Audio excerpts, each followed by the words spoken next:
Marjorie Balala Cruz ay anak po ni Mr. Ronaldo Cruz na isang ligataytay at Miss Angelica Balala Latiga Bicol. Ito po ay limang magkakapatid, naging supling ng mag-asawang ito at dalawang lalaki at tatlong babae. Nawawala po ang mic. Sound. Okay.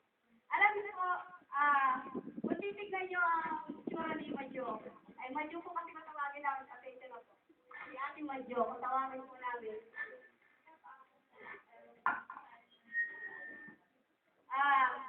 Siya po ay, tinanong po kasi namin ang kanyang magulang, kanyang ina, patungkol sa kanya. Siyempre, mas maganda kung alam natin, meron tayong pahakyaw na alam sa kanyang buhay. Siya po ay pinanganak, hulaan niyo kung saan. Mamumula po ang gagawin ko kayo mamumula. Saan po siya pinanganak? Kabanig. Tama, sa balik po, sa bahay. Okay, siya po ay pinanganak 11 p.m. ng gabi. Pero pansinin niyo ang beauty niya sa gabing ito. Kasi po, sabi ng mother niya, nung panahon na siya ay pinanganak, ay napakaganda ng panahon. Kaya, tignan niyo po ang resulta, ay napakagandang bata. Hallelujah. Okay,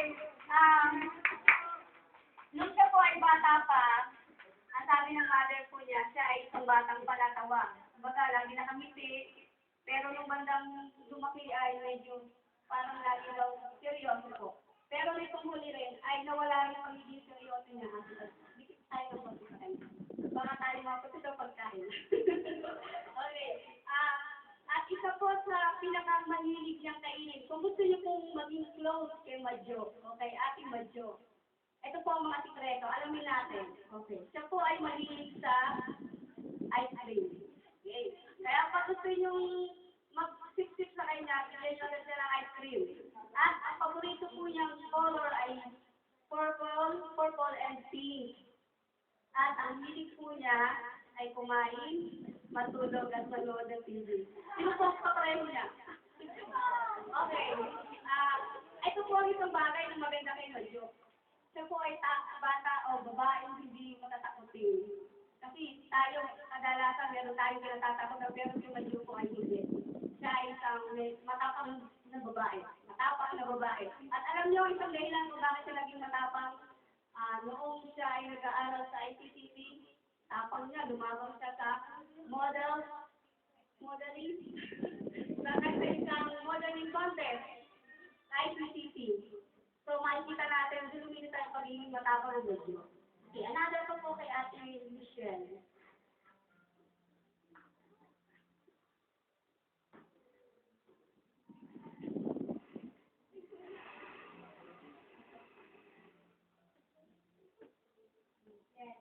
At isa naman po sa pangarap niya,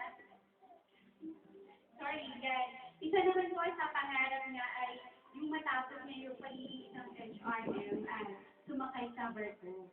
Yan. Tama ko na lang. Sumakay sa barko. Yan. Tapos ang ayaw naman po niya, yung nasisigawan siya, kaya kayo nasisigawan yan. Matapang yan. Sabi kayo. Yan. Tapos, sinabi naman po ng isang kapatid niya na seryoso daw po yung ate niya. Totoo ba yun? Seryoso daw. Hindi naman masama maging seryoso. Basta huwag naman masyado. Pero hindi naman, makikita naman natin sa tingin na hindi naman siya ganun seryoso na tipong parang yan.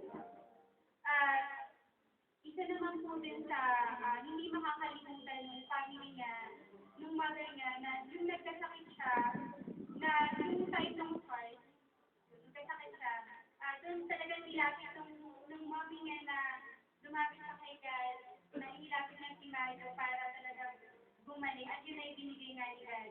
Ginagaling siya. Yan. Tapos yung baby siya, sabi ng mommy niya, palatawa siya. Palatawa daw. Tapos